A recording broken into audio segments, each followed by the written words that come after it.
жұмбақ.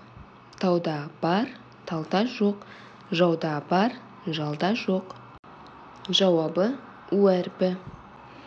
У әрпіне арналған сөздер: уық, тауық, ұлу. У дыбысы сөздің басында, ортасында және соңында кездеседі. У дыбысы бірде дауысты, бірде дауыссыз. У дыбысының алдында дауыссыз дыбыс кездесетін болса, у дыбысы дауысты болады. Мысалы, ту. Егер у дыбысының алдында дауысты дыбыс болатын болса, у дыбысы дауыссыз болады. Мысалы, ау, науа. Тақпақ.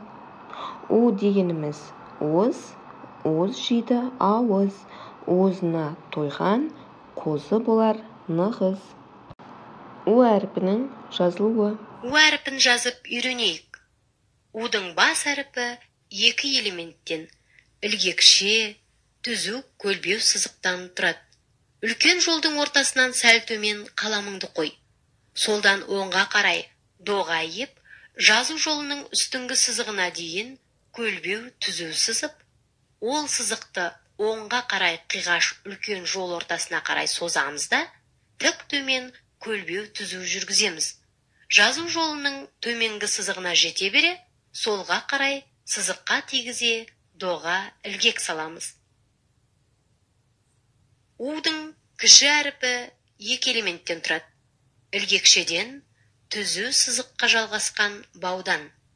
Жазу жолының үстіңгі сызығына қаламыңды қой. Төмен қарай көлбеу түзу түсіріп, төменгі сызыққа жете бере, оңға қарай ілгек жасап, үстіңгі сызыққа дейін созамыз да, астыңғы үлкен жолдың ортасына дейін көлбеу түзу созып, солдан оңға қарай бау байлаймыз. Енді дәптеріңді ашып, менімен бірге у әрпін жазуды үйрен.